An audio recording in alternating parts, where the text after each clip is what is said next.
Hello বাচ্চারা, আজ আমরা শুনবো তিন বন্ধুর গল্প নামক গল্পটি। শুরু করা যাক তাহলে।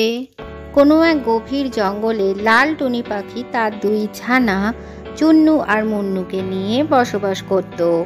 এদিকে জঙ্গলে প্রচণ্ড বৃষ্টি শুরু হওয়ায় তাদের ঘরে কোনো খাবারও ছিল না। শোনো আমার ছানারা, ঘরে কোনোই খাবার নেই আর বৃষ্টিও শুরু হয়েছে। আমাকে তোমাদের জন্য খাবার আনতে যেতেই হবে। তোমরা এই ঘরেই থেকো, কোথাও যেও না কিন্তু। মা, আমরা থাকবো কিভাবে?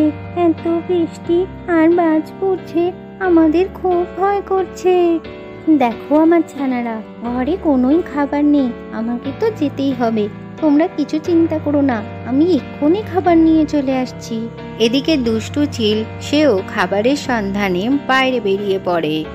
লালটুনি পাখি কিছু দূর উড়ে যাবার পর কিছু দানা সে জোগাড় করে পুষেই থাকে। তখনই সেখানে তার বন্ধু সাদা পায়রা এসে হাজির হয়। আরে টুনি, তুমি এখানে বসে আছো? আমি এই মাত্র চিলকে দেখলাম তোমার বাসার দিকে যেতে।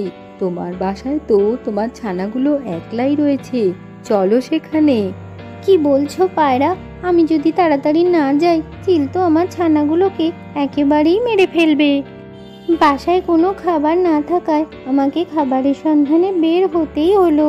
এদিকে চিল টুনি পাখির বাসাটা খুঁজে বার করে আর তার বাসার কাছে এসে খুব জোরে জোরে ঠোঁট দিয়ে আঘাত করতে থাকে। দাদা, আমার তো খুব ভয় করছে। এই চিল তো আমাদের ঘরে ঢুকে আমাদের একেবারেই মেরে ফেলবে। মা আসছে না কেন আমাদের বাঁচাতে? আরে ছানারা, তোর মা তো দেখছি এই বাসাটা বেশ ভালো শক্তপোক্ত বানিয়েছে, এ তো ভাঙাই যাচ্ছে না। কিন্তু আমার হাত থেকে কতক্ষণ তোরা রেহাই পাবি? এইভাবে চিল যখন বারবার দরজায় আঘাত করতে থাকে, তখনই সেখানে লাল টুনি পাখি এসে হাজির হয়।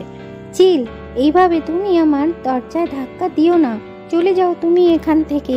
তুমি যদি না যাও, তোমার আমি ব্যবস্থা করব।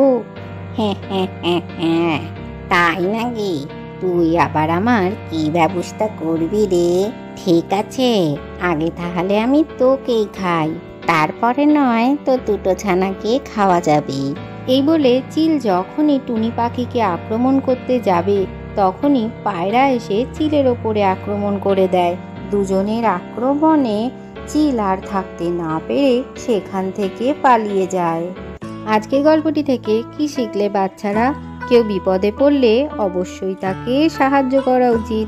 ভিডিওটি ভালো লাগলে চ্যানেলটিকে লাইক ও শেয়ার করে সাবস্ক্রাইব করে দিও।